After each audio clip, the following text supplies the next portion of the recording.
Will the elections change anything?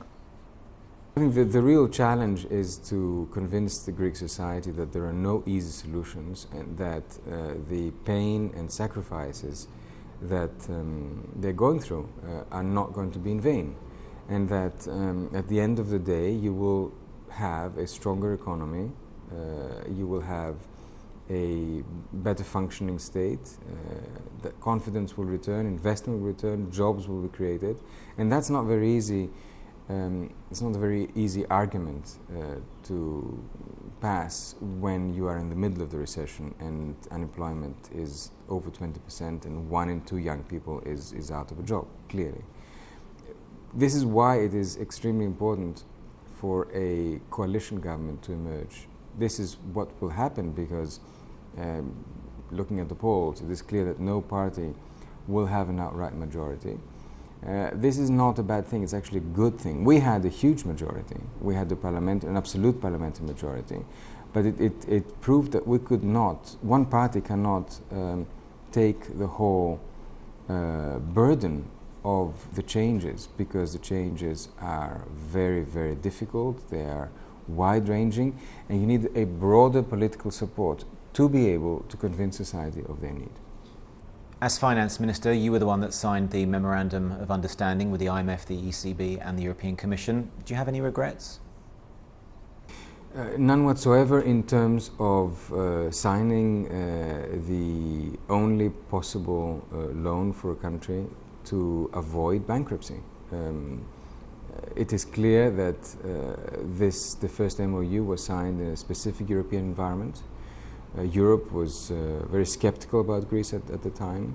It is clear that the terms on which it was signed in a different environment would have been different. And it is clear that we then proceeded to improve it. We reduced interest rates, we extended the repayment period. But even that first memorandum, we got a longer period for adjustment, 5 years rather than the original 3. So negotiations were tough. Europe itself was figuring out how to deal with this kind of crisis at that point.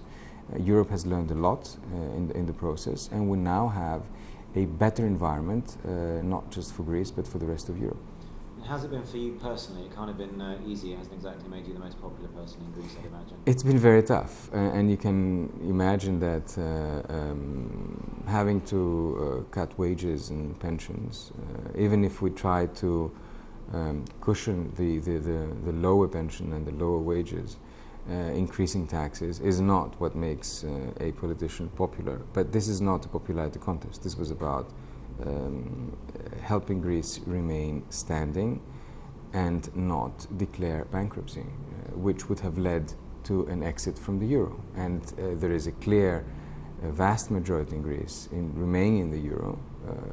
What we now need to do is to explain to people what is necessary in order to remain in the eurozone. And how's it been for you personally? For me personally, and for all politicians, it's been very tough. For me personally, I have been, given that I've been one of the key players in this whole drama, you often blame the messenger. You often blame the guy who's trying to put out the fire for not doing it fast enough or efficiently enough, not the guys who put the fire in the first place. So personally, it's been very tough. A lot of us live under a peculiar house arrest. We go from the office to our home and to Parliament. It is very difficult in the current environment to have a normal life, but that's the price to pay. Greece has had 2 bailouts and 1 debt restructuring, the largest ever. Is that going to be enough? I think yes, but a lot of it depends also on how the rest of Europe goes. I am hopeful that after the French elections there are winds of change in Europe that will make for decisions that see a little bit more clearly and with more foresight on what needs to be done to maintain a eurozone with fiscal discipline, but also with growth prospects and with more solidarity. If that emerges, then I think that we will be able to say that by having these 2 bailout packages and together with the restructuring of the Greek debt, the Greek economy is now on a solid footing to get out of the crisis. So it's on a solid enough footing, just to be clear, that in contrast to what many analysts think, that Greece will have to have perhaps a third bailout, that perhaps another debt restructuring, this time involving public creditors. You don't think that that's something that's going to be necessary? I think it's important to remember what many people are discounting at the moment. We are finally entering into primary surpluses. This means that we are able to take care of our own expenditures and gradually start reducing the debt. Once the economy starts picking up again, once we exit the recession, that will be the final sign that Greece will be able to make it. Thank you very much for your time. Thank you.